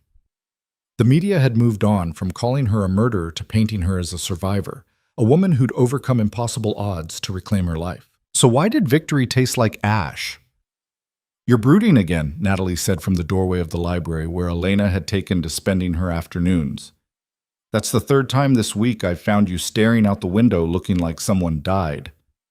Just thinking. Elena turned away from the view of the estate gardens, where spring was in full bloom. Have you finalized the paperwork for the foundation? Signed, sealed, and ready to file. Natalie crossed the room with a folder. The Moretti Family Justice Foundation will officially launch next month. Initial funding of $10 million, with a mission to help victims of violent crime navigate the legal system and rebuild their lives. She paused. It's a good thing you're doing, Elena. His mother would have loved it. Elena traced her fingers over the folder, thinking of the woman who'd treated her like a daughter for the brief time they'd known each other. It feels inadequate, like I'm trying to make up for their deaths with money. You're not trying to make up for anything. You're making sure their legacy is about more than tragedy. Natalie sat beside her. But that's not why you're brooding, is it? This is about Adrian. Of course it was about Adrian. He'd recovered faster than the doctors expected, his natural stubbornness refusing to let something as inconvenient as major surgery slow him down for long. Within 2 weeks, he was back to managing his organization, though he'd made significant changes. Several of his less legitimate operations had been quietly shut down or transferred to associates. He'd increased investment in legal businesses, distancing himself from the criminal empire his father had built. He was trying to become someone worthy of her. And it terrified Elena how much that meant. He asked me to dinner tonight, Elena said quietly. A real date. Not a strategy meeting or a legal consultation, just the two of us. And you're going to say no because you're an idiot who doesn't know how to accept happiness when it's offered. I'm going to say no because we're not ready. Elena closed the folder with more force than necessary. We barely know each other anymore, Nat. The people we were 3 years ago don't exist. And the people we've become, we've both done terrible things. Hurt each other in ways that can't just be forgotten. Nobody's asking you to forget, but maybe you could try forgiving. Natalie's voice was gentle. Elena, I've known you for 10 years. I've seen you in love and heartbroken and everything in between. And I've never seen you look at anyone the way you look at Adrian. Even when you hated him, even when you were destroying each other, there was something there. That's exactly the problem. Elena stood, pacing to the window. What if that something isn't love? What if it's just trauma bonding? Two people who've been through hell together mistaking intensity for connection. Then you'll figure that out. But you won't know unless you try. Natalie joined her at the window. What are you really afraid of? Elena was quiet for a long moment, watching clouds drift across the sky. I'm afraid that if I let myself love him again, if I give him that power over me, I'll lose myself completely. I've worked so hard to become strong, to be someone who doesn't need anyone. And Adrian, he makes me want to be soft again, vulnerable. And I don't know if I can survive being that person anymore. Being soft doesn't make you weak, Elena. It makes you human. Natalie squeezed her shoulder. And for what it's worth, I think you've earned the right to be soft, to let someone else carry the weight for a while. After Natalie left, Elena sat alone with her thoughts and the setting sun. She knew what she should do. Should accept Adrian's invitation. Should give them a chance to rebuild what they'd lost. But knowing what she should do and having the courage to do it were two very different things. She was still wrestling with her decision when Marco burst into the library, laptop in hand and expression grim. We have a problem, he said without preamble. A big one. Elena's heart sank. Of course there was a problem. There was always a problem. What now? Someone's been digging into Adrian's financial records, deep digging, the kind that only federal investigators do. Marco pulled up files on his screen. They're building a RICO case, racketeering, money laundering, the works. And Elena, if they bring charges, it doesn't matter that he's been cleaning up his operations. They'll use everything from the last decade. How long do we have? Best guess? 2 months before indictments come down. Maybe less. Marco's expression was sympathetic. I'm sorry. I know this is the last thing you needed to hear. Elena felt something cold settle in her stomach. Just when she thought they were finally free, when they could finally move forward, the past was reaching out to drag them back down. Does Adrian know? Not yet. I wanted to tell you first. Marco hesitated. Elena, if he goes to trial, they're going to investigate everyone connected to him, including you. Your press conference, the evidence you gathered, the way you've been working with his organization, they could argue you're complicit. Let them argue. Elena's voice was hard. I haven't done anything illegal. You hacked Olivia's phone. You worked with someone you knew was a crime boss. I survived. Elena cut him off. And if that's a crime, then I guess I'm guilty. She found Adrian in his office, surrounded by paperwork and looking tired despite his recovery.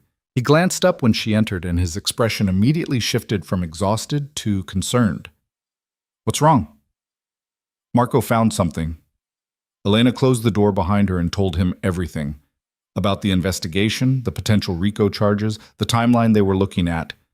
Adrian listened without interrupting, his expression growing darker with each word. When she finished, he was quiet for a long moment. Then he stood and moved to the window, staring out at the same gardens Elena had been contemplating earlier. I knew this was coming eventually, he said quietly. You can't run the kind of organization I inherited and expect to avoid federal attention forever. I've been preparing for this possibility for years. Preparing how? I have offshore accounts they don't know about. Properties in countries without extradition treaties. Contingency plans for everything from house arrest to life in prison. Adrian turned to face her. But there's one thing I didn't plan for. What's that? You. He crossed the room to stand in front of her. If I run, if I disappear to avoid prosecution, I lose you. But if I stay and fight, I risk dragging you down with me. So I need you to tell me what you want me to do.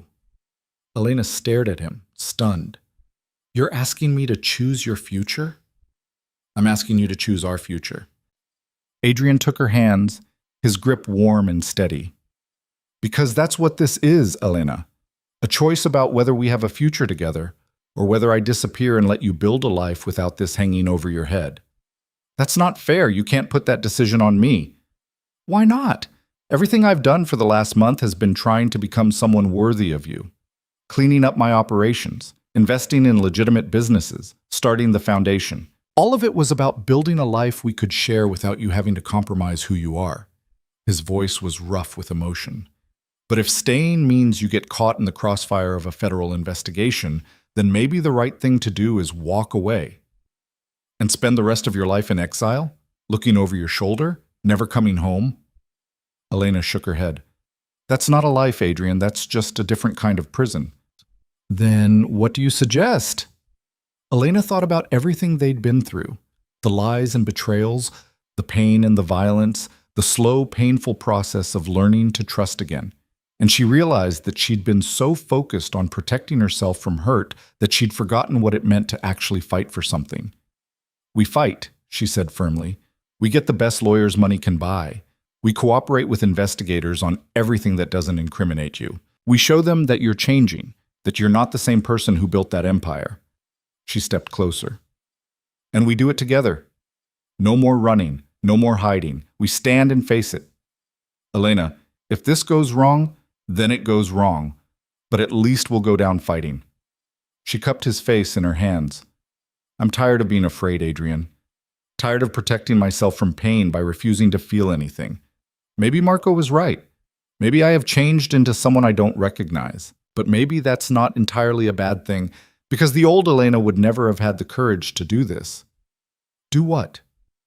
Instead of answering, Elena pulled him down and kissed him.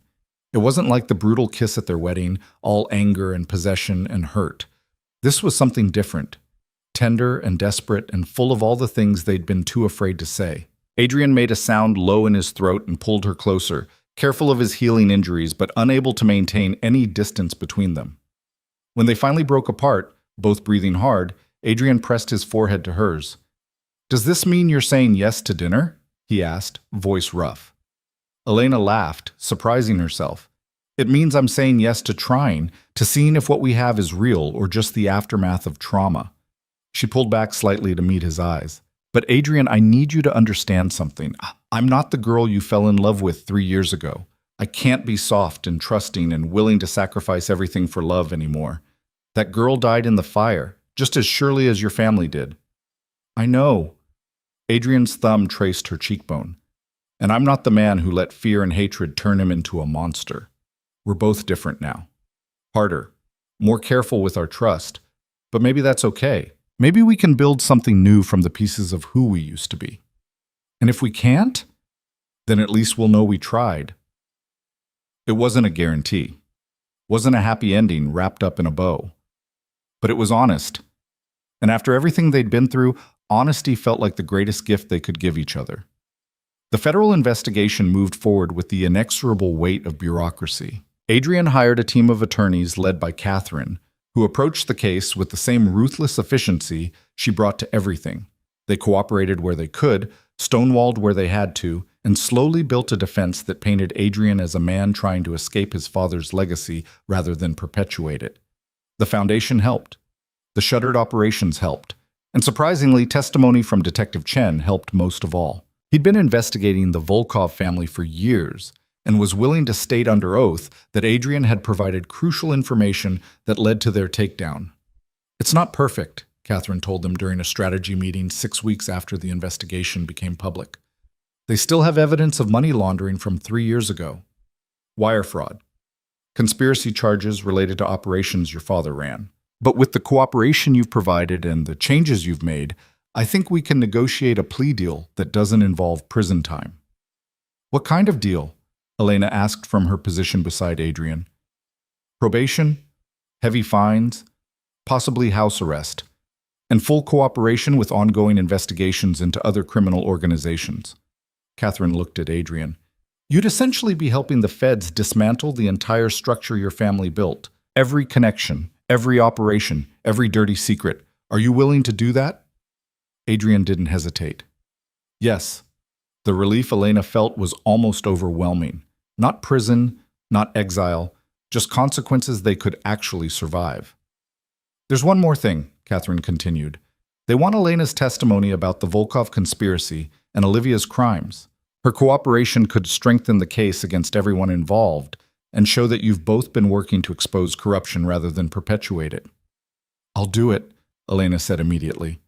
Over the next 2 months, Elena gave deposition after deposition, testimony that helped prosecutors build cases against not just Olivia and the Volkovs, but a dozen other criminals who'd been operating in the city's shadows. It was exhausting, draining, forcing her to relive the worst moments of the last 3 years over and over. But Adrian was there for every session, waiting outside with coffee and quiet support. And gradually, Elena began to understand that this was what partnership looked like. Not grand gestures or dramatic rescues, but showing up for the hard, boring, painful parts, and refusing to let the other person face them alone. Olivia's trial came first, and it was exactly as brutal as Elena expected. Her stepsister's defense team tried everything, claiming the evidence was fabricated, that Elena was seeking revenge, that Olivia had been manipulated by the Volkovs into actions she never would have taken on her own. But the evidence was overwhelming. The testimony was damning. And when the jury returned after just 4 hours of deliberation, with guilty verdicts on all counts, Elena felt something finally let go in her chest. Olivia was sentenced to life in prison without the possibility of parole. As she was led away, she turned to look at Elena one last time. "I hope it was worth it," she said, voice empty of everything except exhaustion. "Destroying me. Was it worth becoming just like me?" Elena met her stepsister's eyes and answered honestly. "I don't know yet. Ask me in 10 years. Viktor Volkov's sentencing came a week later. Life in prison. Dmitry avoided prosecution but lost everything else. His organization, his reputation, his sons. He died 6 months later of a heart attack, alone in a nursing home, and Elena felt nothing when she heard the news. Adrian's plea deal was finalized in early autumn. 5 years probation, 10 million in fines, and complete cooperation with federal investigations. No jail time, no ankle monitor. Just regular check-ins with a probation officer and the knowledge that one misstep would send him to prison. It felt like a victory, even though it meant dismantling everything his family had built. The Moretti estate was sold to pay the fines and settle lawsuits from the families of those who had died in the fire 3 years ago. Adrian and Elena moved to a penthouse in the city, something smaller and cleaner, and not weighed down by history. Marco moved into a place nearby, finishing his degree online while helping Elena establish the foundation. Natalie took a position as the foundation's chief technology officer, building databases and security systems to protect the victims they served. Catherine joined their board of directors, lending her expertise to navigate the legal complexities of their work. And slowly, carefully, Elena and Adrian built something new. It wasn't perfect. They fought sometimes, old wounds resurfacing when stress ran high. There were days when Elena wondered if they were making a mistake. Days when the weight of everything they'd been through felt too heavy to carry. But there were also mornings when she woke up beside Adrian and felt something like peace. Afternoons spent working on the foundation together, helping people who'd been where they were. Evenings talking about the future instead of being trapped in the past. On their first anniversary, 1 year since that horrible wedding that had started everything, Adrian took Elena to the beach house where they'd spent their first summer together, back when they were young and in love and everything seemed possible. "I can't believe you still own this place," Elena said, stepping onto the deck that overlooked the ocean. "I thought you would have sold it years ago." "I tried." Adrian came up behind her, wrapping his arms around her waist. "Multiple times, but I could never go through with it. Too many memories." "Good memories or bad?" "Both." He pressed a kiss to her temple. "The summer we spent here was the happiest of my life. But after the fire, coming here just reminded me of everything I'd lost, including you." Elena leaned back against him, watching waves crash against the shore. "We've been through so much to get back to this point. Sometimes I still can't believe we made it." "Do you regret it? Staying, fighting for us instead of taking the clean break I offered?" Elena turned in his arms to face him. "There are things I regret. Ways I handled situations. Things I said in anger that I can't take back. But staying, fighting for us, That's not one of them. Even though we're not the people we were when we first fell in love, especially because we're not those people anymore. Elena cupped his face, thumbs brushing across his cheekbones. The old us wouldn't have survived what we've been through. We would have broken under the weight of it. But the people we've become, we're strong enough to carry it together. Adrian pulled a small box from his pocket, and Elena's breath caught. I know we're already married, he said, opening it to reveal a simple platinum band etched with delicate flowers. But that wedding was built on lies and coercion and hatred. So I'm asking you again, for real this time. He took her hand. Elena Voss, will you marry me? Not because you're forced to, not to save anyone, or gain advantage, or survive a war, just because you want to build a life with me. Tears burned Elena's eyes, but this time they were the good kind, the kind that came from joy instead of pain. Yes, she whispered. Yes, I'll marry you. Adrian slipped the ring onto her finger beside the wedding band she'd never taken off, and then he kissed her with a tenderness that made her heart ache in the best possible way. They were married again 6 weeks later in a small ceremony on that same beach, with just Marco, Natalie, Catherine, and Marcus in attendance. No press, no society guests, no elaborate production, just two people choosing each other in front of the ocean and the sunset and the few people who'd helped them survive. Elena wore a simple white dress that caught the ocean breeze, her hair loose around her shoulders. Adrian wore a dark suit with no tie, looking more relaxed than she'd ever seen him. When the officiant asked if they took each other to love and cherish, they both said yes without hesitation. And when Adrian kissed his bride, it tasted like promises and second chances and all the tomorrows they'd fought so hard to have. The reception was lobster and champagne on the beach, laughter and stories, and the easy warmth of people who'd been through hell together and come out the other side. As the sun set and stars began to appear overhead, Elena found herself watching the people she loved most and feeling something she hadn't felt in years. Hope. What are you thinking about? Adrian asked, coming up beside her with 2 glasses of champagne. How different this is from the first wedding. Elena accepted the glass, clinking it against his. How much better. Because we chose it this time. Because we chose each other. She took a sip of champagne, then set the glass aside. Adrian, there's something I need to tell you. His expression immediately shifted to concern. What's wrong? Nothing's wrong. At least, I don't think so. Elena took his hands, suddenly nervous in a way she hadn't been even during the ceremony. I'm pregnant. Adrian went very still. You're what? Pregnant, about 8 weeks. I found out last week, but I wanted to wait until after the wedding to tell you. She searched his face anxiously. I know we haven't talked about children. I know the timing might not be ideal with everything else going on, but I'm keeping it, and I hope... Adrian cut her off with a kiss that tasted like joy and tears and laughter all mixed together. When he pulled back, his eyes were bright with emotion. You hope what? That I'm happy? Elena, I'm terrified and thrilled and completely unprepared, but yes, I'm happy. So happy I can barely breathe. Elena felt relief flood through her. Good, because I'm terrified too. I have no idea how to be a mother. My own family was such a disaster, and with everything we've been through, we'll figure it out together.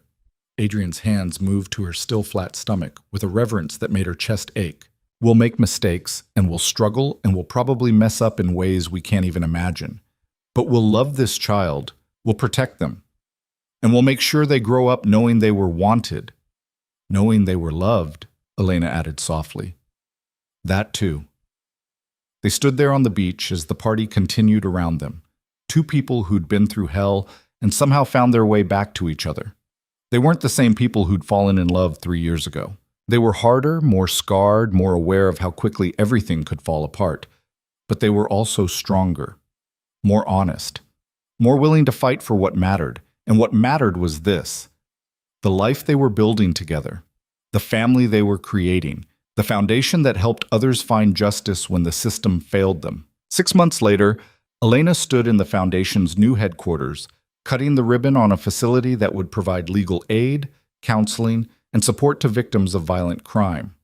The turnout was overwhelming: local politicians, community leaders, former clients whose lives they'd helped rebuild.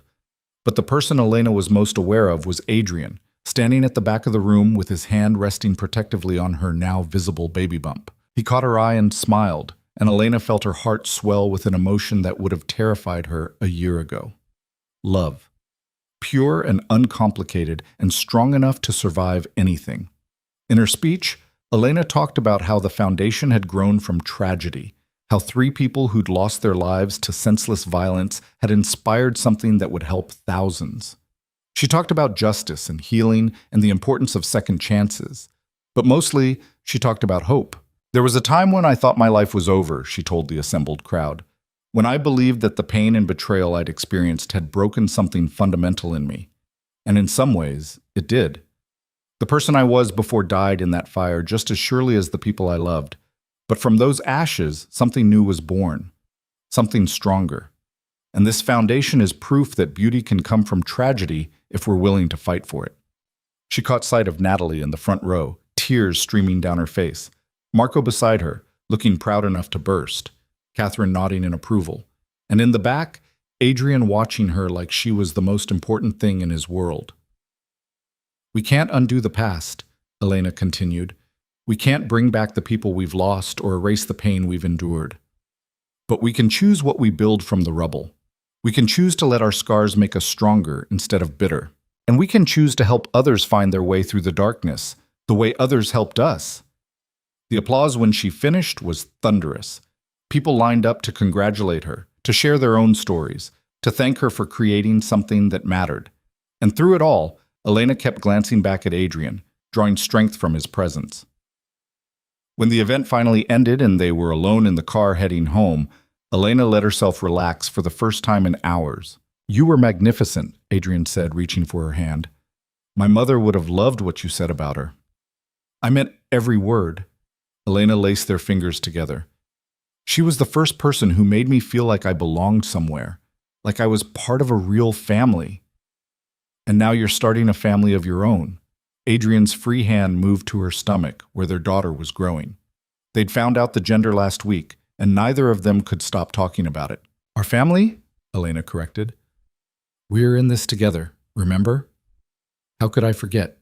You remind me approximately 12 times a day.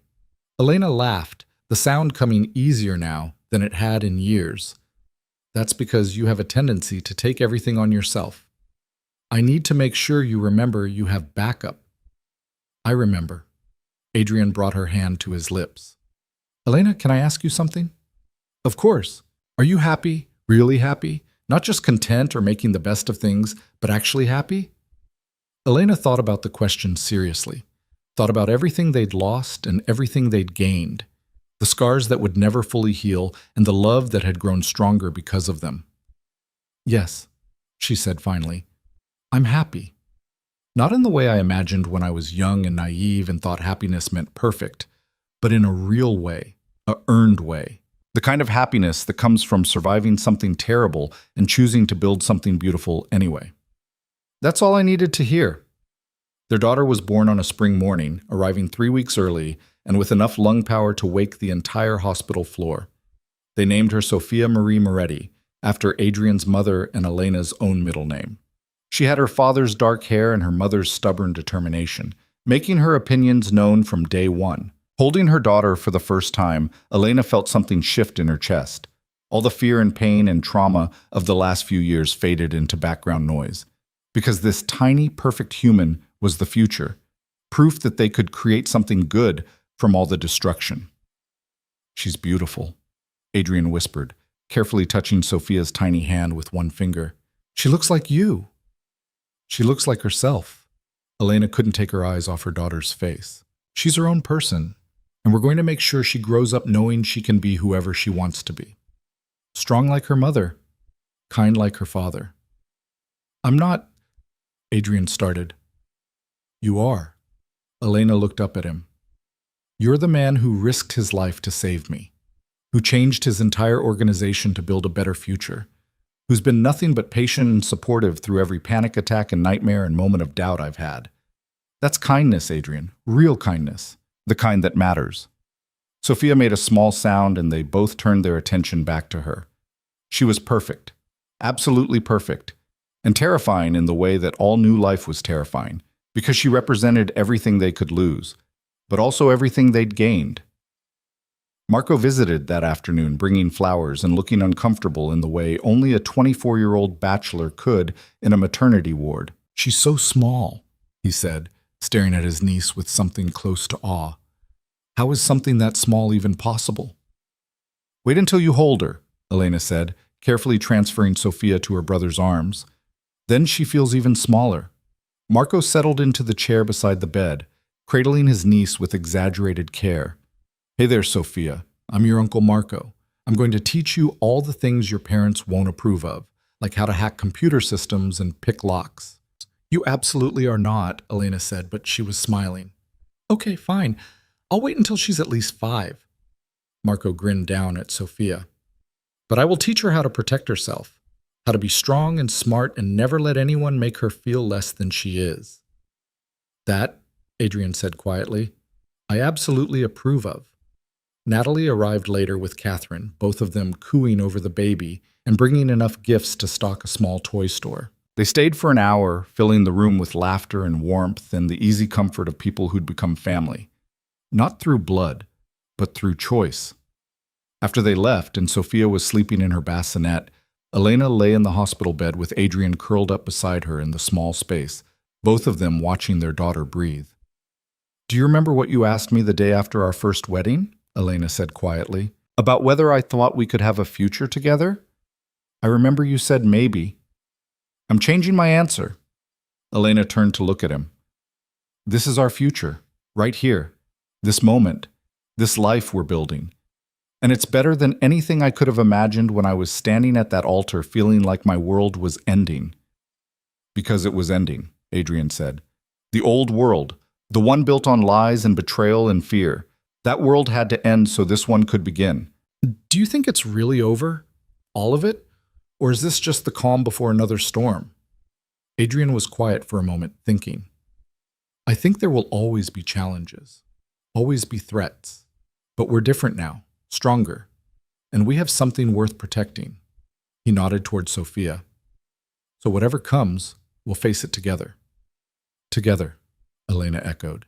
It became their promise, their anchor. The thing they held on to when the nightmares came, or when doubt crept in, or when the weight of everything they'd been through threatened to pull them under. Together. 3 years after that second wedding on the beach, Elena stood at the window of their penthouse watching the sun rise over the city. Sophia was asleep in the nursery, 3 years old now, and already showing signs of the fierce independence she'd inherited from both parents. Adrian was in the kitchen making coffee, a morning ritual he'd taken over when Elena admitted she still couldn't get the proportions right. The foundation had grown beyond anything they'd imagined. They'd helped over 5,000 victims of violent crime navigate the legal system, provided housing and counseling to hundreds more, and successfully lobbied for legislative changes that made it easier for victims to access justice. Olivia was still in prison and would be for the rest of her life. Richard Voss had died 6 months ago, leaving everything to charity rather than to either of his daughters. Elena had attended the funeral, but felt nothing, the man buried there a stranger who'd worn her father's face. The Volkov Empire was a memory, its remains absorbed by other organizations or legitimized through careful restructuring. Victor would die in prison. Dmitri was already dead. And the city they'd terrorized for decades had slowly begun to heal. As for Elena and Adrian, they'd found something precious in the ruins of their old lives. Not the innocent love of their youth, but something deeper and more resilient. A partnership built on honesty and trust, and the hard-won knowledge that they were stronger together than they'd ever been apart. "Coffee's ready?" Adrian called from the kitchen. Elena turned from his window to find him standing there with 2 mugs, wearing sweatpants and an old t-shirt, hair still messy from sleep. He looked nothing like the polished crime boss he'd once been, and everything like the man she'd chosen to build a life with. "What were you thinking about?" he asked, handing her a cup. "How far we've come. How different everything is from what I imagined." Elena took a sip, savoring the warmth. "Do you ever regret it? Giving up the empire? The power?" "Not even for a second." Adrian set his cup down and pulled her into his arms. "I traded an empire for a family, power for peace, fear for love. That's not a sacrifice. That's an upgrade.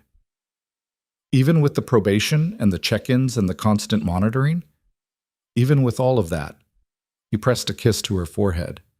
Because at the end of the day, I get to come home to you and Sophia. I get to work on something meaningful instead of managing criminal operations. I get to sleep without wondering if tomorrow's the day everything collapses. From the nursery, they heard Sophia starting to wake up, making the soft sounds that would soon escalate to demands for breakfast and attention. I'll get her, Adrian said, but Elena caught his arm. Wait, before the day starts and everything gets crazy, I need to tell you something. Adrian's expression shifted to concern. What's wrong? Nothing's wrong.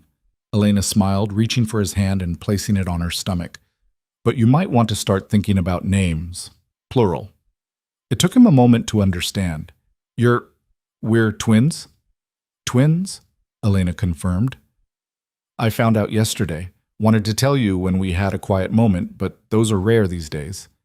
Adrian's face went through about 12 different expressions before settling on joy mixed with terror. Twins. 3 kids under 5. We're insane. Completely, Elena laughed. But we're insane together, which somehow makes it better. Together, Adrian agreed and kissed her just as Sophia's calls from the nursery became impossible to ignore. They went to get their daughter together, starting another day in the life they'd built from ashes and anger and the stubborn refusal to let their story end in tragedy. And if Elena sometimes woke from nightmares about the fire, if Adrian occasionally flinched at loud noises that reminded him of explosions, if they both carried scars that would never fully fade, well, that was just part of who they were now. Survivors, partners, parents, 2 people who'd been chained together by hate and chose to stay bound by love. And in the end, that choice made all the difference.